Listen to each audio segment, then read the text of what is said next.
पुरा हयग्रीवमहासुरेण षष्ठान्तरान्त्योद्यतकाण्डकल्पे निद्रोन्मुखब्रह्ममुखाद्धृतेषु वेदेष्वधित्सकिलमस्य रूपं सत्यव्रतस्य द्रमिलाधिभर्तुः नदीजले तर्पयतस्तदानीं कराञ्जलौ सञ्ज्वलिताकृतिस्त्वम् अदृश्यतः कश्चन बालमीनः क्षिप्तं जले त्वां चकितं विलोक्य निन्येम्बुपात्रेण मुनिस्वगेहं स्वल्पैरहोभिः कलशीं च कूपं वापीं सरश्चानशिषे विभो त्वं योगप्रभावाद् भवदाज्ञयैव नीतस्ततस्त्वं मुनिना पयोधिं पृष्टो मुना कल्पदिदृक्षुमेनं सप्ताहमास्वेति वदन्नयासीः प्राप्ते त्वदुक्ते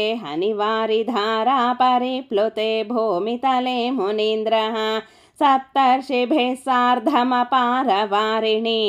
उद्घोर्नमानः शरणं ययौ त्वां धरां त्वदादेशकरीमवाप्तान् औरोपिणीमारुरुहुस्तदा ते तत्कम्पकम्प्रेषु च तेषु भूयः त्वमम्बुधेराविरभोर्महीयान् झषाकृतिं योजनलक्षदीर्घां दधानमुच्चैस्तरतेजसं त्वां निरीक्ष्य तुष्टा मुनयस्त्वदुक्त्या त्वत्तुङ्गशृङ्गे तरणिं बबन्धुः आकृष्टनौको मुनिमण्डलाय प्रदर्शयन् विश्वजगद्विभागान् संस्तूयमानो नृवरेण तेन ज्ञानं परं चोपदिशन्नचारीः कल्पावधौ सप्तमुनीन् पुरोवतो प्रस्थाप्य सत्यव्रतभूमिपं तं वैवस्वताख्यं मनुमादधानः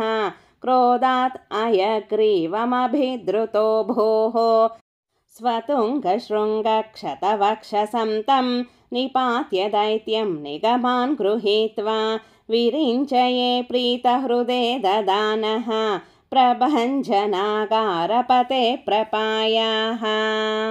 श्रीकृष्णाय परब्रह्मणे नमः। नारायण अखिलगुरो भगवन्नमस्ते। 32 दशकं सम्पूर्णम्।